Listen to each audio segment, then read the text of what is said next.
Déjà, bonjour à tous, bienvenue pour cette cinquième édition de l'Impact Coffee. Merci d'avoir répondu présent. On est très heureux de vous accueillir, très heureux de voir qu'il y a des fidèles qui reviennent et d'avoir des nouveaux noms aussi.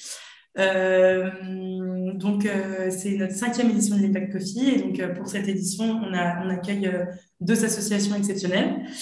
C'est le moins qu'on puisse dire. Gribouillis, qui agit en faveur de l'inclusion des femmes issues de l'immigration et de leur professionnalisation, notamment à travers le secteur de la garde d'enfants. Et donc, on va découvrir le modèle très innovant de cette association qui sera présentée par Marcela Delgado, qui est responsable de partenariat.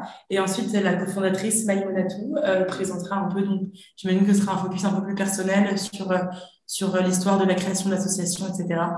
Donc, je suis sûre que ça va être passionnant. Et ensuite, Thibaut Martin nous présentera donc Envol Vert, qui est une association qui agit plutôt du côté environnemental, mais évidemment avec un impact social fort, et qui agit notamment au Pérou en faveur de la reforestation. Également dans le Tarn, vous en saurez plus très rapidement.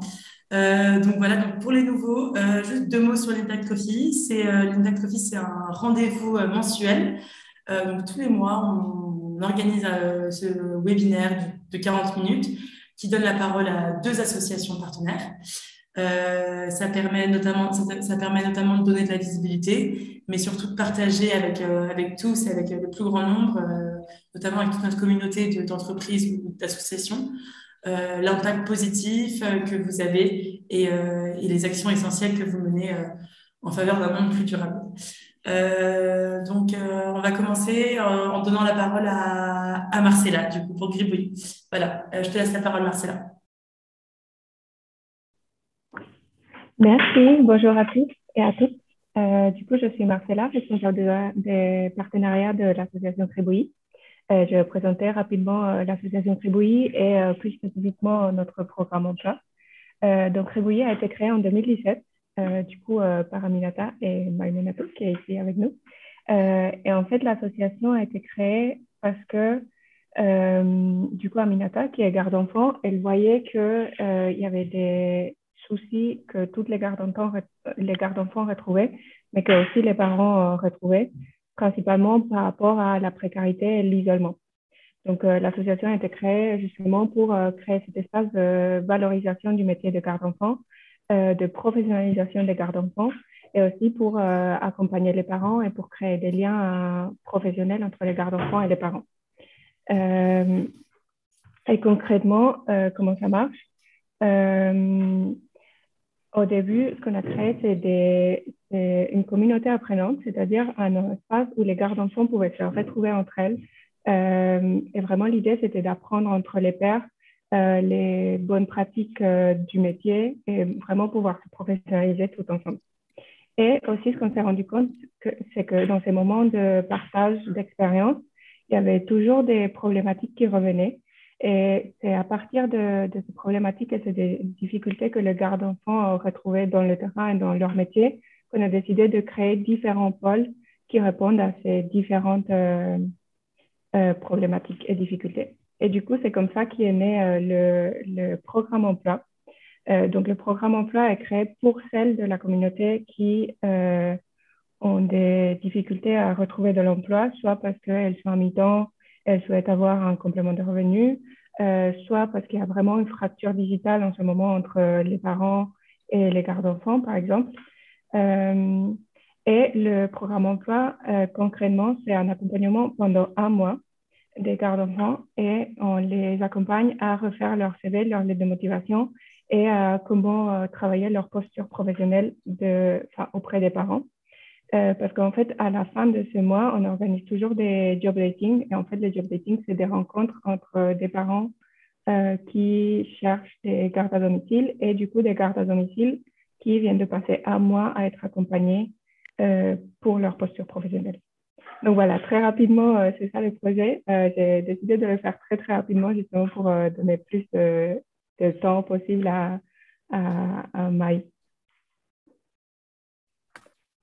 Merci Marcella. Donc, je vais effectivement prendre le relais, peut-être pour vous donner un peu plus effectivement l'histoire l'origine de ce projet, donc comme le disait Marcella, ça a été vraiment à l'initiative d'Aminata, qui est ma mère, avec qui je travaille depuis 5 ans. Et c'est vrai que finalement, elle se retrouvait dans un écosystème qui est très particulier. C'est-à-dire qu'à la fois, il y a cet isolement et puis en même temps, finalement, on côtoie des collègues qui sont au parc, c'est ce qu'elles appellent leur QG. Certaines qui étaient dans une précarité vraiment extrêmement compliquée. D'autres même parfois esclaves modernes à Paris. C'est une situation à laquelle on pense rarement.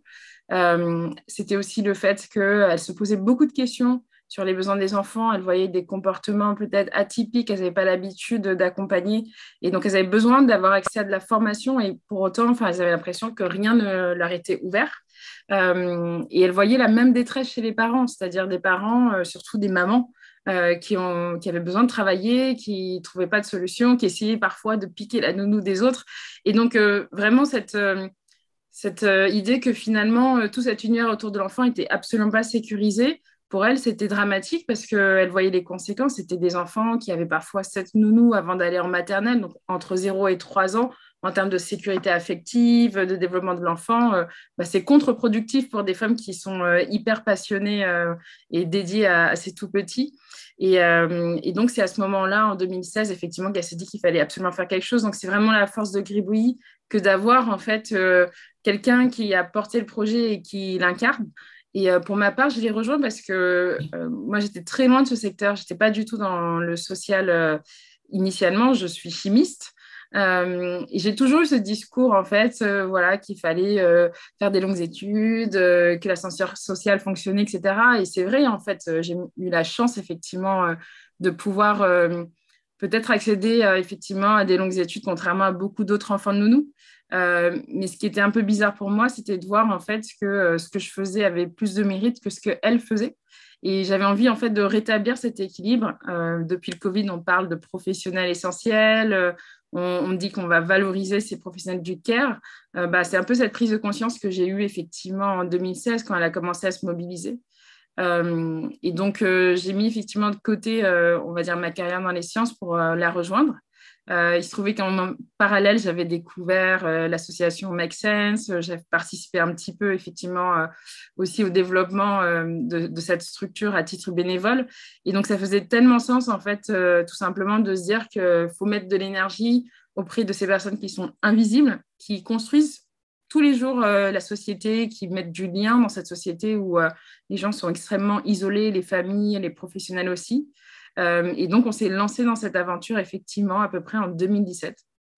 On a officiellement créé la structure en mai. Et ce qui a été extrêmement important pour nous, c'était toujours de se dire que la place de ces professionnels et de ces familles était essentielle. Et donc, on a commencé finalement à vraiment créer du lien entre ces professionnels qui étaient dans les parcs, qui étaient complètement démunis, les élus, qui finalement aussi se sont révélés être perdus parce qu'en fait, ils n'avaient pas assez de place en crèche, par exemple, pour toutes les personnes qui habitaient la ville. Et donc, du coup, finalement, on s'est rendu compte que si on travaillait en intelligence collective, si on donnait sa place à chacun, si on aidait aussi à trouver des codes communs pour pouvoir dialoguer, on pouvait trouver des solutions ensemble. Et donc, chez Gribouillis, c'est vraiment l'ADN que de toujours partir du besoin du terrain, de valoriser l'expertise de toutes les personnes, notamment des gardes d'enfants, donc à l'image de ma mère Aminata, qui est actuellement la directrice générale.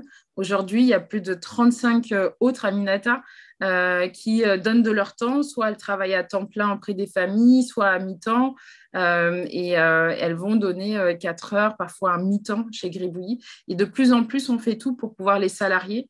Et ça, c'est vraiment l'ADN, c'est-à-dire que effectivement, on se dit, à partir du moment où on fait ça, on crée de la valeur et on valorise cette valeur. Et ce qui est intéressant, c'est que du coup, pour la première fois, les gardes d'enfants pensent à une évolution professionnelle. Elles ont des promotions, etc. Et donc, on est vraiment en train d'instaurer ça. Et ça veut dire que c'est un vrai métier. Donc, voilà un peu l'aventure qu'on vit depuis 5 ans. Et bien sûr, c'est passionnant et j'aurais plein de choses à dire. Mais ce qui est sûr, c'est que, en tout cas, en termes de méthode, Ça nous semblait important, en tout cas, de véhiculer ce message et de toujours le porter dans tous nos projets. Et c'est intéressant de voir autant de partenaires, notamment à des très hauts niveaux ministériels, qui viennent s'approprier nos méthodes, qui viennent travailler avec ces femmes et qui trouvent des solutions à des problèmes qu'ils ont depuis des décennies. Et donc, notre espoir, en tout cas, c'est de pouvoir continuer à changer l'échelle, parce qu'aujourd'hui, on est en Île-de-France, que pour les gardes d'enfants. Et en tout cas, ce partenariat effectivement avec NOS nous permet de continuer à avancer, de gagner cette visibilité, avoir des fonds, de structurer ce qu'on fait. Et voilà, si vous avez l'occasion de suivre effectivement notre projet sur la plateforme, c'est avec grand plaisir et n'hésitez pas à nous contacter aussi. Bah, de notre part, très heureux et honoré d'être partenaire de Gribouille aussi. Effectivement, oui, vous parlez de l'expertise terrain et ayant, enfin, la fondatrice, donc votre maman étant elle-même, ayant été elle-même nounou, ça ne peut pas être plus explicite comme lien entre la réalité du terrain et la solution que vous essayez d'apporter. Et c'est chouette d'avoir un peu une histoire personnelle derrière l'association. Ça donne un peu plus de, ça donne une touche personnelle qui est vraiment touchante et inspirante. Mais merci beaucoup. Merci. Et moi, j'avais juste une question sur Gribouille. Aujourd'hui, en termes enfin, de nombre de nounous que vous avez aidés, en 5 ans, ça correspond à peu près à combien de nounous si ce chiffre, vous le connaissez? Oui, on n'a pas la même implication pour toutes les nounous. Certaines nous sollicitent une fois, reviennent 2 ans après. Juste quand elles ont des problèmes, il y en a d'autres, au contraire, elles sont extrêmement impliquées. Au total, c'est plus de 1000 gardes d'enfants, effectivement, qui sont accompagnés. Après, on a de la marge. Elles sont 50 000 en Île-de-France. Merci Thibaut. Donc, il y a encore du boulot sur la planche. C'est pour ça qu'on ne se repose jamais. Et vous avez vocation à grandir et j'imagine que c'est votre ambition aussi. Oui.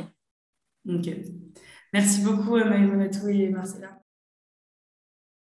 Thibaut, je te laisse la parole. Yes. Merci Mao. Bonjour à tous. Et merci et bravo du coup à l'équipe de Gribouillis. Si vous venez ouvrir une antenne à Montpellier, je suis en charge d'une nounou actuellement. Donc, ça nous intéresse. Moi, je vais vous parler d'Envolver, du coup, qui est une association qui a été créée il y a une dizaine d'années par 2 anciens membres du WWF. Moi-même, j'ai rejoint l'association il y a un peu moins d'1 an, du coup, au pôle partenariat. Du coup, Envolver, c'est une association de protection de la forêt et de la biodiversité. On travaille dans 3 pays, aujourd'hui la France, le Pérou et la Colombie. Sur tous nos projets, on va retrouver 3 grands axes essentiels. L'un qui est du coup la lutte contre la déforestation, essentiellement à travers le mécanisme de l'agroforesterie, donc qui est en fait de repenser les méthodes de culture traditionnelles pour planter des arbres dans les parcelles et éviter la monoculture, en fait, notamment du café et du cacao pour le cas du Pérou. En parallèle à ça, c'est comment accompagner les coopératives paysannes à développer des alternatives économiques, parce qu'il ne s'agit pas juste de dire il faut arrêter la déforestation. Qu'est-ce qu'on fait en face, qu'est-ce qu'on propose pour que les gens puissent avoir une source de revenus, et à plus large échelle, du coup, sensibiliser femmes, hommes, enfants, grand public, à la question en fait, des enjeux de l'importance de préserver la biodiversité. C'est un peu ça le cœur de tous nos projets. Du coup, on va passer à la slide suivante. Voilà. Ouais, brièvement, du coup, Envolver, voilà, ça fait 11 ans que ça existe. On a fêté les 11 ans cette année. Là. Donc, on a 7 projets. En fait, on a 2 projets en France, 2 projets en Colombie, 3 projets au Pérou. De terrain et 3 projets ensuite plus de sensibilisation du grand public, comme je disais. On a une quinzaine de salariés et une centaine de volontaires et bénévoles qui nous accompagnent. Depuis 10 ans, voilà, on a 200 000 arbres plantés, un peu plus que ça. Et une marque qui a été créée en Colombie, Tamandua, qui du coup commercialise des produits issus de l'agroforesterie, donc des autres essences qui ont été plantées dans les parcelles, en fait, du coup, qui marche bien. Ça prend. On essaie de voir comment la développer aussi au Pérou, du coup, cette marque. On peut passer à la suite.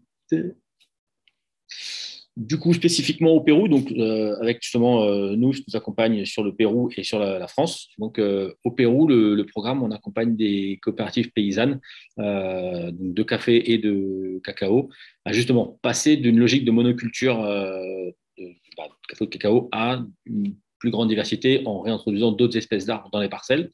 Donc on va avoir peut-être moins de rendement sur le café, mais par contre, les paysans vont avoir d'autres sources de revenus disponibles et une terre plus riche, donc qui va éviter en fait d'avoir, au bout de 5 ans, à passer à côté et recouper de la forêt pour replanter du cacao. On va pouvoir justement pérenniser le sol en fait et travailler plus longtemps. Le but, c'est que justement, du coup, via d'autres sources de revenus, ils sont moins dépendants du cours du café et du cacao à l'échelle mondiale. Et donc, soit avec directement des produits consommables à l'échelle familiale, soit des produits qu'ils vont pouvoir transformer et revendre. C'est vraiment ça la logique du coup du projet. Ensuite, on travaille aussi sur le Pérou avec une concession de conservation. Donc, c'est une dame, en l'occurrence, dont l'État péruvien en fait, a transmis 40 000 hectares de forêt dont elle a la charge. Et du coup, on l'accompagne pour gérer cette parcelle donc, qui est assez énorme et très isolée. Et du coup, c'est voir comment on peut, avec les communautés qui entourent cette parcelle de terrain, limiter la déforestation et proposer justement des alternatives économiques du coup aux familles qui vivent actuellement en fait de la forêt et dire voilà, on peut faire autrement. Du coup, on essaie de les accompagner là-dessus. En fait. Donc ça, c'est pour le Pérou. Et ensuite, alors, pour 2021, juste pour vous donner un ordre d'idée, du coup, donc sur l'année 2021, c'est presque 30 000 arbres qui ont été distribués. Donc, c'est pas vraiment nous qui plantons les arbres. En fait, on travaille on a des pépinières et on travaille avec les coopératives paysannes. Donc, c'est ces paysans qui vont, eux, planter les arbres sur leur parcelle. Donc, presque 30 000 arbres plantés, dont presque près de 10 000 issus d'espèces en voie de disparition. On a un suivi aussi annuel du coup de toute survie des arbres, pour s'assurer qu'ils poussent bien. Donc, voilà, on a à peu près les 3 quarts des arbres qui survivent, ce qui est à peu près les taux dans le secteur, en tout cas, on est plutôt content. Une vingtaine de pépinières du coup, qui fonctionnent et qui fournissent du coup, tous ces arbres pour les différentes familles d'agriculteurs. On organise des formations pour tous les agriculteurs du coup, chaque année. Également des interventions, des événements, pardon. Donc soit lors de festivals, soit lors de séminaires, soit lors de grands rassemblements sur les questions de l'agroforesterie, où on va du coup pouvoir un petit peu présenter nos méthodes de travail, présenter le travail des agriculteurs et faire valoir un peu ce travail et cette méthode. Voilà un petit peu pour les résultats du Pérou. De manière générale, c'est un projet qui a tendance à grossir parce qu'il marche bien, parce que d'autres coopératives nous approchent, parce qu'ils voient ce qu'on fait avec lesquelles on travaille déjà. Du coup, ça prend et ça fait un peu boule de neige, donc c'est l'idée. Et du coup, on commence à passer davantage sur l'autonomisation des coopératives qui elles-mêmes vont commencer à former de nouvelles coopératives via du coup des échanges interpromotion et des échanges entre les paysans. On est très content de ce projet. L'autre projet sur lequel du coup nous soutient, on va revenir plus près de chez nous en France, dans le Tarn. Du coup, depuis 3 ans, en fait, on a lancé un projet auprès de mes arbres qui vise du coup à revaloriser la biodiversité domestique et sauvage, donc hors forêt. Donc hors forêt, l'idée c'est encore une fois de replanter l'arbre au cœur des parcelles de culture, donc travailler en fait avec des agriculteurs du Tarn, plus spécifiquement autour du parc naturel régional du Haut-Languedoc, pour ceux qui connaissent la région de Castres, entre Castres, Mazamet, ces environs-là. Et du coup, on accompagne en fait ces différents agriculteurs qui veulent repenser un peu leur modèle et ajouter du coup des arbres, alors variété ancienne d'arbres fruitiers, mais pas que, aussi des arbres améliorants pour un petit peu revivifier les parcelles. Ça a de multiples avantages du coup, on va pouvoir y venir à la suite. Mais chaque année, on accompagne du coup une quinzaine des promotions en fait en France de 15 agriculteurs par an qu'on accompagne. Si je passer à la slide suivante. Et du coup, sur les 3 ans, du coup, on vise un programme de 3 ans qu'on renouvelle après de 3 ans en 3 ans. Accompagner du coup une cinquantaine de fermes, donc à des systèmes agricoles plus durables, donc en plantant des arbres dans les parcelles. On y installe aussi des mares, donc on va creuser des mares au cœur des parcelles. Ça a plusieurs intérêts. Le Tarn, c'est le département avec la plus grande richesse et biodiversité d'amphibiens, de grenouilles, de crapauds, de batraciens, de ce que vous voulez, de petits geckos et autres, en Europe, à l'échelle européenne en fait. Et du coup, l'idée de remettre des mares dans ces parcelles, c'est justement de ramener cette vie au cœur des cultures. Et en fait, c'est d'utiliser ces auxiliaires de culture justement qui vont aider à se protéger des nuisibles en fait. Donc ça a vraiment un effet bénéfique à tous les niveaux. Et de la même manière, sur tous les projets d'envol vert, on va avoir aussi un volet de sensibilisation. Donc là, c'est plutôt le milieu scolaire qu'on va viser. Donc on fait du travail avec les lycées en fait, de la région de Castres. Et donc, on va accompagner des classes qui vont venir participer au chantier de plantation. On va dans les écoles aussi faire des ateliers, discuter justement des modes de consommation, puis se rapproprier en fait l'agriculture à l'échelle du milieu scolaire. Et enfin, de constituer du coup des réseaux un peu plus élargis. Donc, on a les agriculteurs avec lesquels on travaille nous. Mais l'idée, c'est qu'eux, après, communiquent auprès des autres avec lesquels eux sont en réseau et de constituer un peu un maillage comme ça du territoire pour que les pratiques de l'agroforesterie prennent et se développent. Du coup, pour la France sur 2021, donc c'est la troisième promotion qu'on a accompagnée. C'est donc une vingtaine d'agriculteurs, à peu près 8 femmes, 12 hommes. On a des échanges interpromotions, des chantiers participatifs, 9 ans de formation par an. On va l'accompagner tout au long du cycle de vie de l'arbre sur comment on fait de la greffe, comment on plante, comment on entretient, comment on organise des haies, voilà, tout un panel de formations. Une dizaine de marques créées et un jeu qu'on est en train de développer aussi pour nos activités, notamment en milieu scolaire, sous la forme d'une espèce de Monopoly, mais de l'agroforesterie, donc repenser un peu différemment, dont le but n'est pas d'accumuler du capital, mais d'accumuler de la biodiversité. Il y a beaucoup à dire, donc j'ai brossé peut-être un peu vite, un peu large, mais s'il y a des questions après, on pourra y répondre. Après, comme je vous disais, vraiment, la logique chez Envolver, en tout cas, c'est comme ça qu'elle est née du coup de la part des fondateurs, c'est de toujours associer en face à un enjeu de préservation de la biodiversité, une proposition en fait aux familles qui jusqu'à présent vivent des ressources de la forêt, notamment en Amérique du Sud. D'accord, mais qu'est-ce qu'on propose en face en fait parce qu'il ne suffit pas de dire vous ne pouvez plus toucher à la forêt, il faut la protéger, on la met sous cloche. C'est vraiment de dire comment on en fait une ressource qui est gérée de manière durable et qui va permettre aux familles du coup d'avoir une vraie source de revenus pour vivre dignement en fait, et pas juste d'arrêter tout sans solution. Et en face de ça, des activités de sensibilisation. Alors, on l'a dit, en milieu scolaire auprès du grand public et aussi sur quelques volets plus militants en fait, des plaidoyers auprès des grands groupes qui sont responsables eux de la déforestation. On est par exemple actuellement en procès contre le groupe Casino pour ces manquements, on va dire, à ces devoirs de vigilance sur les filières bovines qui les approvisionnent en Amérique du Sud. Et du coup, voilà, on a aussi ce volet militant qu'on met en place pour avoir les deux jambes, une jambe sur le terrain et une jambe sur le plaidoyer. Voilà un petit peu. Merci Thibaut, merci beaucoup. J'ai une question qui me taraude par rapport du coup, tu parlais de l'ADN un peu de l'association depuis ses débuts, qui était la volonté des fondateurs, qui était d'allier un peu le côté social, enfin effectivement, oui, protéger la forêt, mais il faut de l'autre côté pouvoir trouver un travail, etc., aux personnes qui en vivaient. Et du coup, après le témoignage de Maïmonatou, je suis assez curieuse aussi de savoir un peu quelle est l'histoire de la création de l'association, pourquoi est-ce qu'ils ont choisi de s'implanter au Pérou, si tu as des infos sur la genèse un peu du projet. Je suis curieuse et je pense que ça intéresserait aussi les spectateurs. Alors, comme je vous disais, du coup, ça a été fondé par 2 anciens membres de WWF qui en étaient partis. Alors, justement, un peu pour ces raisons que le volet, on va dire, recensement et informatif sur l'état de la déforestation dans le monde, c'est intéressant, mais ils ne trouvaient pas leur compte sur l'aspect, OK, mais qu'est-ce qu'on fait comme action concrète pour aider les gens qui vivent de cette ressource. Voilà, pour faire très schématique, je ne vais pas parler à leur place non plus, mais du coup, ça a démarré en Colombie, en fait. Donc c'est d'abord Boris Patrotroger qui était en Colombie, qui a invité du coup son ami et collègue Désy Tarier à rejoindre. Bien en Colombie, il y a matière à faire. Donc, ça a démarré là-bas et très vite, ça a aussi après essaimé du coup du côté du Pérou. Il y a eu au cours des 10 ans d'autres projets qui ont été menés au Nicaragua et en Équateur, mais qui n'ont pas persévéré, qui n'ont pas continué. Après, il y a eu des logiques aussi du coup plus de se concentrer sur moins de territoire, mais être plus présent là où on est, pour avoir une meilleure connaissance du contexte et être plus présent, en fait, qui a mené ça.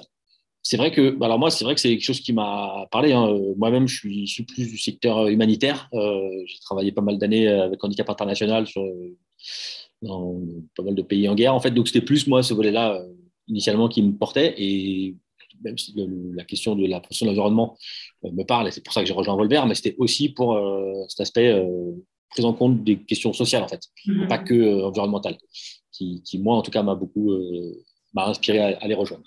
Mais les deux cercles qui sont imbriqués aussi. C'est vrai qu'on ne peut pas agir pour la cause environnementale sans prendre en compte tous les aspects sociaux qui. Donc, effectivement, oui. Bah, c'était ma question qui venait, c'était sur toi, qu'est-ce qui t'a mené là et tout. Mais voilà, j'ai eu ma réponse et je vais embrayer sur les questions parce qu'on en a 7 et je ne sais pas si on aura le temps de répondre à toutes les questions. Mais en tout cas, merci beaucoup, Thibaut, pour ta présentation.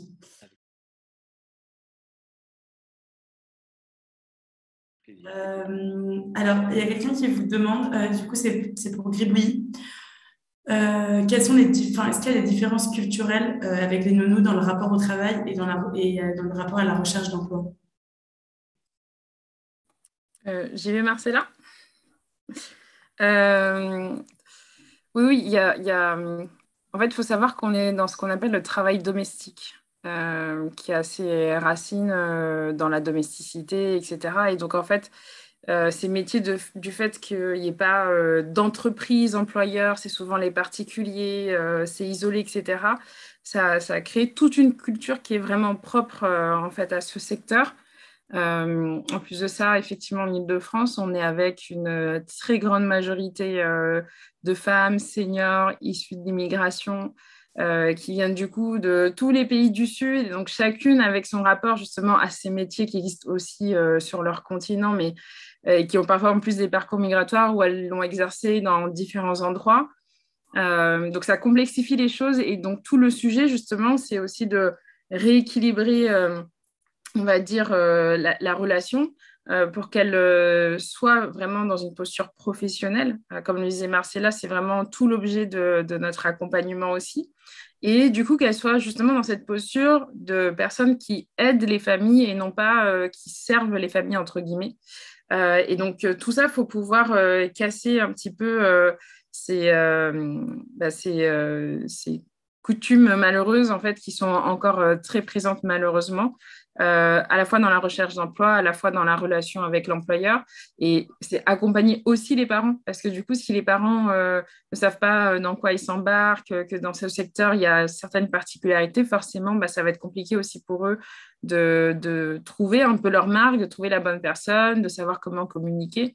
Et il y a un vrai renouvellement plus des attentes des parents en ce moment sur les questions de parentalité, sur les questions de santé environnementale, les besoins spécifiques des enfants. Donc, tout ce travail, il est extrêmement important pour recréer du lien et éviter effectivement qu'il y ait une distance qui se creuse de plus en plus et qui est exacerbée en plus par l'ubérisation qui arrive dans le secteur. Ok, merci Monato pour ta réponse. Je passe à la question suivante. Je suis désolée, je suis un peu. Les transitions sont un peu sèches, mais c'est par rapport au temps, encore une fois. C'est pour Envol Vert. Thibaut, on te pose une colle. Non, c'est pas une colle. Pourquoi le choix du Pérou spécifiquement? Donc, ça, tu nous as déjà répondu. Avez-vous d'autres projets en cours en prévision dans d'autres pays?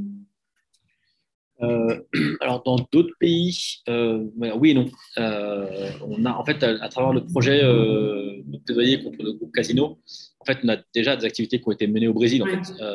C'est venu de là-bas, en fait, d'ailleurs. Ce projet, c'est des activistes environnementaux au Brésil qui nous ont contactés pour nous dire, en fait, voilà, on se rend compte qu'au Brésil, la déforestation, elle est galopante et elle est en partie liée au secteur bovin, donc à la grande distribution. Et les principaux groupes de grande distribution là-bas, le numéro 1, c'était Casino, le numéro 2, c'était Carrefour.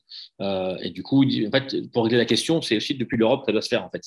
Du coup, on a eu des enquêtes de terrain qui ont été menées au Brésil et en Colombie, puisque Colombie aussi, Casino est numéro 1 sur ces questions-là. Donc, on travaille dans d'autres pays aussi. Après, il y a pour un pays, il faut aussi connaître le contexte, ça prend du temps en fait. Donc on a effectivement des projections. Pour l'instant, on est plus se concentrer sur la Colombie et le Pérou et des projets dans les deux pays, enfin transversaux aux deux pays. À voir, en tout cas, c'est pas exclu, on y réfléchit en tout cas. C'est déjà admirable depuis la France d'arriver à avoir de tels projets avec ton impact dans des pays qui sont aussi lointains et dont la culture est différente aussi. Alors, on n'est pas, bien sûr, on n'est pas forcément que depuis la France. On a vraiment, en l'occurrence, en Colombie, on a la Fondation Envol Vert en Colombie et elle s'est créée aussi, ça y est, officiellement au Pérou. C'est une succursale, c'est une vraie antenne enregistrée là-bas avec une équipe là-bas, en fait. C'est vrai que depuis la France, on ne gère pas grand-chose de là-bas. Ok. Alors, les partenariats. Voilà, c'est ça. Ok. Pour Gribouille, comment est-ce que les nounous gèrent du coup, leur métier de nounou et leur rôle de maman? Comment gérer être nounou et maman à la fois? C'est intéressant comme question parce que ça me fait penser à un projet qu'on a. C'est le projet de ma vie. Et en fait, comme je vous disais au début, nous, la façon dont on travaille, c'est du coup, les nounous se retrouvent entre elles, en général les samedis, parce que c'est le seul jour qu'elles ont pour faire d'autres activités. Et c'est vrai que c'est, du coup, un des problématiques qui est ressorti de ces rencontres du samedi, c'était du coup par rapport à l'emploi. Du coup, on a créé le programme emploi. Mais une autre problématique aussi, c'était par rapport à celles qui avaient des enfants. Et du coup, c'est intéressant parce qu'on retrouve encore une fois cette idée que c'est un public précaire. Et du coup, ce qui se passait, c'est qu'elles arrêtaient de travailler pour garder leurs propres enfants. Et du coup, elles retombaient dans cette précarité de ne pas avoir un travail, etc. Mais c'est quelque chose qu'on voit très souvent dans les familles monoparentales, dans les familles en situation de précarité, etc. Et donc, du coup, pour répondre à cette difficulté spécifique, on a créé le programme Domavip. Et en fait, c'est un programme dans lequel on accompagne des parents en situation de précarité et en insertion professionnelle à trouver des gardes d'enfants. Okay. Du coup, sont financés entre nos partenaires et l'association. Donc voilà, en gros, pour répondre à la question, c'était très compliqué et du coup, on a essayé de créer un autre programme du coup pour essayer de répondre à ça. Ok, ouais, vous avez vraiment un accompagnement 360 degrés, un accompagnement complet pour ces femmes afin qu'elles puissent se concentrer sur leur métier et pas être distraites par le rôle de maman. Ok, du coup, on serait curieux d'en savoir plus sur ce programme. Il s'appelle quoi, un programme dans ma ville? J'ai pas bien compris. C'est dans ma vie, je peux l'écrire dans le chat. Ah, avec plaisir. Ok, super, on regardera. Menez-vous des actions pour influencer les politiques environnementales des gouvernements? Elle a été posée à 11h20. Je pense que ça s'adressait à Envol Vert. Oui. Et donc, on a une réponse, on a notre réponse. Oui, tout à fait. Effectivement. Alors, dans les 3 pays, d'ailleurs, on va travailler avec les instances du gouvernement pour voir comment faire bouger les choses. En France, on travaille même activement avec l'OFB, l'Office français pour la biodiversité, et qui est rattaché au ministère de la Transition écologique, sur des questions justement de mettre en place des règles pour limiter tout ce qui est notamment déforestation importée. Des lois sont passées. Hein. Nous, on essaye juste plutôt de faire l'alarme pour s'assurer que ces lois existent, donc respectez-les en fait. C'est plus être ça notre rôle en fait. Okay. On a un message de Lucas. Joli travail avec les 2 associations, bravo. Pour Envol Vert, la marque que vous avez créée vous permet-elle de dégager du profit pour financer vos propres projets? Non. On n'en est pas encore à l'équilibre. La marque s'est lancée il n'y a pas si longtemps que ça. Pour l'instant, la marque permet en fait de s'auto-alimenter, mais elle ne finance pas le projet. Mais par contre, on sait qu'en fait, il y a plus de demandes que d'offres. En fait. Donc, on sait que c'est plus une question de la capacité après des paysans à produire assez de produits en question. Dans l'occurrence, c'est des chutneys de mangue, c'est de la farine d'une noix qu'on trouve là-bas, différents produits comme ça. En tout cas, on sait qu'on arrive à vendre tout ce qu'on produit. Maintenant, c'est plus comment est-ce qu'on fait la marge suffisante sur les produits qu'on vend pour que ça devienne une source de revenus. Ça n'a pas vocation à financer le projet, en tout cas pas en vol vert. Ça a vocation par contre à ce que la coopérative qui commercialise ce produit-là du coup, puisse, elle, s'autosuffire. Mais pour nous, ce n'est pas une vocation à financer les projets. Ok. Oui, Marcella, tu as levé la main. Oui, j'ai une question par rapport à la marque et du coup, on la trouve où? Parce qu'en fait, ma famille est en Colombie, je suis colombienne, donc je vais leur passer l'info. Tamandua, la marque, alors là pour le coup, je serais l'équipe là-bas, saurait mieux te dire que moi. Je sais pas si à Bogota on en trouve. On travaille dans la région, dans le nord, Costa Caribe, et du coup, donc ça va être dans les villes du nord de la Colombie qu'on va la trouver. Ça, on n'importe pas en France en tout cas, mais peut-être qu'à Bogota, on peut en trouver. Là-dessus, je saurais pas. Je peux prendre l'info et te dire ça plus tard. Du coup, j'allais te couper la parole, Thibaut, pour dire que Marcella allait te faire de la pub. Elle allait faire de la pub à la marque Nouvelle-Vert. Il reste une question pour Thibaut. Ah oui, c'est ça. Dans vos ateliers de sensibilisation, quelles sont les idées préconçues que vous devez déconstruire? Peut-être une colle, ça. Ouais, enfin, je sais pas s'il y a, enfin, si, il y a forcément des idées préconçues, mais alors je pense que ça va être un plus très différent entre ce qu'on va trouver en France et ce qu'on fait en Amérique du Sud.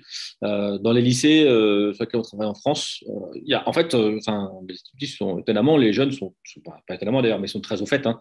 Ils ont beaucoup de connaissances. Après, c'est plus d'aller plus loin dans la discussion, justement, de se rendre compte le cycle de production d'un produit. Pourquoi est-ce qu'on consomme des fruits qui sont importés de l'autre bout du monde alors qu'on peut les faire pousser chez nous, enfin, ce genre de choses-là. Donc, c'est plus de sensibiliser à ce niveau-là. Mais je ne crois pas qu'il y ait tant d'idées préconçues que ça, en fait, notamment de la part des plus jeunes. Ok. Je crois qu'il y a une dernière question pour toi, Thibaut. Je suis désolée, on te travaille un peu. Quelle est la composition des équipes? Voilà. Ouais, tout à fait. Alors, sur le Pérou et la Colombie, on va avoir un responsable pays qui fait, lui, le lien, enfin, elle, en l'occurrence, c'est deux femmes dans les deux pays, fait le lien avec la France. On a une petite équipe pour les questions administratives. Et après, sinon, c'est beaucoup des ingénieurs agronomes et des volontaires de terrain. Donc, pour l'essentiel, l'action de métier de population locale, oui, c'est essentiellement des Colombiens ou des Péruviens. On va avoir, je crois, il y a deux ou trois, peut-être il y a 3 Français sur le Pérou. Il doit être aussi 3 sur la Colombie. 2 VSI et le reste des volontaires. Et sinon, c'est des Péruviens et des Colombiens pour l'essentiel. Avec, voilà, selon les métiers, on a une responsable alternative économique, des ingénieurs agronomes qui vont accompagner pour faire la formation des paysans. Essentiellement ça, les métiers qu'on va trouver. Ok, super. Je crois qu'on a fait le tour des questions. Moi, j'ai une dernière question, la plus haute importance, Thibaut.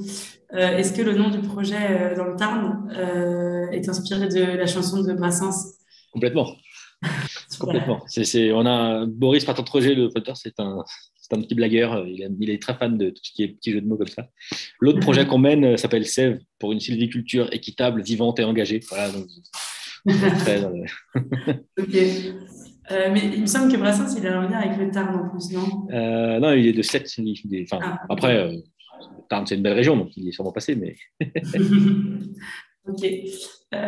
Pour ceux qui ne connaissent pas, c'est la chanson Auprès de mon art. Auprès de mon art. On l'a mis au pluriel parce qu'on voulait montrer la diversité, mais c'est ça l'idée.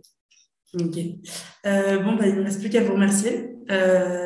Thibaut, Marcella et Maïmonatou. C'était passionnant, vraiment, merci 1000 fois. J'espère que ça a aussi passionné tous les spectateurs, que je remercie aussi d'être venus. Et je rappelle aussi à tout le monde que vous pouvez avoir accès au projet sur la plateforme NOS, que vous pouvez voter si vous faites partie de la plateforme et que vous pouvez faire des donations et qu'on vous encourage à le faire. Et merci 1000 fois et on se retrouve le 14 juin pour la prochaine édition de l'Impact Coffee qui aura lieu en anglais cette fois-ci. On accueillera 2 associations, Eden Reforestation qui agit aussi pour la reforestation et Codefagolf qui agit pour la protection de la biodiversité au Honduras. Voilà, quoi qu'il en soit, encore merci aux intervenants et n'hésitez pas à nous faire vos retours sur le format. On est tout à fait à l'écoute pour s'améliorer. Voilà, donc au revoir tout le monde, merci beaucoup. Merci, au revoir. Au revoir. À tous et à toutes. Au revoir.